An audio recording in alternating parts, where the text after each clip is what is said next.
Eu falei sobre isso alguns meses atrás, sobre aquele milagre do óleo que foi derramado sobre a viúva. A Bíblia diz que o profeta pediu para ela buscar vasilhas vazias, muitas, não poucas. E a Bíblia diz que ela vai pegando com os vizinhos, ela vai recolhendo o máximo que ela consegue, e depois que ela consegue o máximo que ela podia, ela fala: pronto, está aqui, está aí, é isso? Ok, então fecha a porta. E começa a derramar o óleo. Enquanto ela derramava, assim que enchia a vasilha, ela tirava e colocava a próxima, e ela era enchida. E ela tirava e colocava a próxima, e ela era enchida. E quando acabaram as vasilhas, o óleo parou de derramar. A Bíblia não diz que o óleo acabou. Foram as vasilhas que acabaram. O preparo é justamente isso. O nosso preparo vai definir a largura e a profundidade que a gente tem para receber o óleo que Deus quer derramar. Quem se prepara pouco, recebe pouco. Quem se prepara muito, recebe muito. Quem continua se preparando, continua sempre recebendo. Guarda isso, irmão. Quando a gente entende que Deus é uma fonte inesgotável, a gente precisa se tornar insaciável. Sempre existe mais. Sempre existe mais, sempre existe mais, sempre existe mais. Os milagres de ontem foram extraordinários, mas Deus tem novos milagres hoje. O que vivemos ontem foi extraordinário, mas Deus tem mais coisas para a gente viver hoje. As portas que se abriram ontem foram extraordinárias, mas Deus tem mais portas para abrir hoje. As promessas que se cumpriram ontem foram incríveis, gloriosas. A gente vai sempre carregar a memória delas, mas existem mais promessas para se cumprirem hoje. Você está comigo? Diga amém. Tudo que tem valor precisa ser preparado. A diferença entre fast food e uma comida incrível é que fast food ele é feito em escala, industrializado, congelado, aquecido no micro-ondas ou seja lá onde. Você come rápido, mas ele é barato. Ele não sustenta, ele não faz bem. Mas quando a gente está num momento de necessidade, ele até sacia, ele resolve o problema. Agora, um bom chefe, uma culinária premiada, uma boa feijoada, preparada por alguém da nossa família. Sabe aquela receita de família? Que a sua avó ou sua mãe entra na cozinha e só sai 4 horas depois, mas todo mundo come de olho fechado. Pois é, tudo que é bom, ele precisa passar por um tempo de preparo. O diamante só tem o valor que tem porque o processo para tornar o que ele é demorado. Que interessante, tem uma coisa na culinária que eu amo, que é trufa. Alguém que gosta de trufa?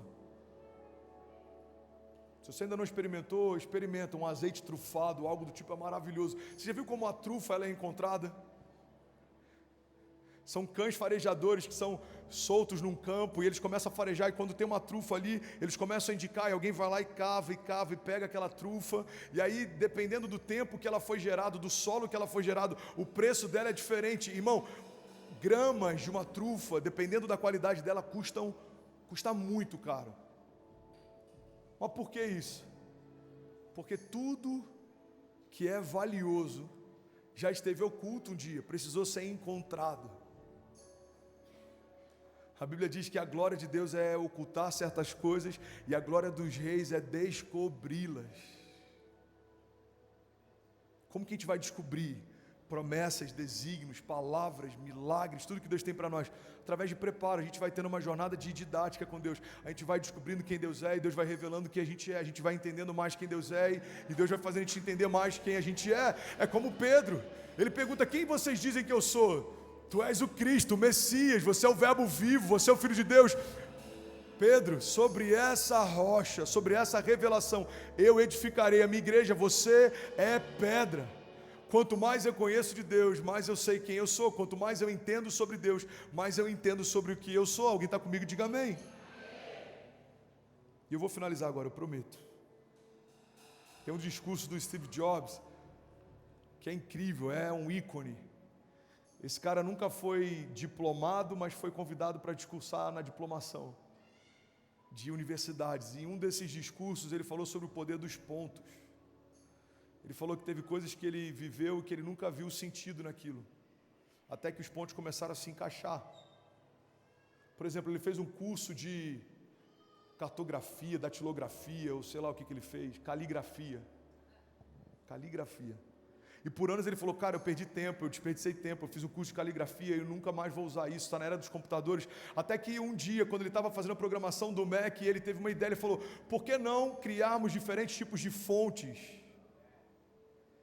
E aí a Apple cria pela primeira vez a possibilidade de você escolher diferentes tipos de fontes. Sabe quando você está no computador, escolhe se você quer usar Times, ou sei lá, fala uma outra aí, Futura, Montserrat, Arial. Isso começou com um cara que um dia fez um curso de caligrafia. E quando ele se tornou dono de uma companhia de tecnologia, ele pegou o que ele aprendeu no passado e ele usou para fazer algo que mudou o futuro. E nesse discurso ele começa a falar que tem pontos na nossa vida que a gente, quando está vivendo, não vê sentido neles, mas lá na frente tudo se conecta. Você está comigo? Diga amém. Irmão, esse discurso ele é muito inspirador e eu acho que tem tudo a ver com a nossa jornada de fé, porque tem muitas coisas que Deus permite que a gente viva hoje e não fazem sentido hoje, mas todas elas vão fazer sentido amanhã. A falta de ontem se torna o testemunho de hoje, a vergonha de ontem se torna a dupla honra de hoje. A perseguição de ontem se torna a autoridade de hoje. A doença de ontem se torna o milagre de hoje. Tem coisas que quando a gente estava passando não faziam sentido, mas Deus está dizendo, filho, fica em paz, eu sei o que eu faço, tudo que eu permito que você passe hoje vai ser usado por mim no seu futuro. Você vai ter autoridade para falar sobre finanças, porque quando algo faltou eu provi. Você vai ter autoridade para falar sobre doenças, porque quando o diagnóstico médico contrário chegou na sua casa, eu curei você. Você vai ter autoridade para falar sobre descanso, porque quando os gigantes cercaram a sua casa, eu guardei você, eu protegi você. Você vai ter autoridade para falar sobre livramento, porque quando as ondas eram altas, o mar estava impetuoso, eu guardei você. Não existe nada no processo de Deus que seja desperdiçado. Você está comigo? Diga amém. E aí, tudo bem? Você acabou agora de assistir um vídeo. Se você ainda não está inscrito, já se inscreve também no nosso canal, ativa esse sininho aqui embaixo de notificação e toda vez que eu fizer uma live ou estiver transmitindo uma mensagem ao vivo, você vai ser um dos primeiros a saber. Mas eu deixei mais 2 indicações aqui que eu espero que façam muito sentido para você. Então já aproveita e clica para assistir a próxima mensagem, beleza? Seja bem-vindo ao time de incendiários e eu espero de verdade que essas mensagens mudem a sua vida como elas têm mudado a minha também. Até a próxima. Valeu!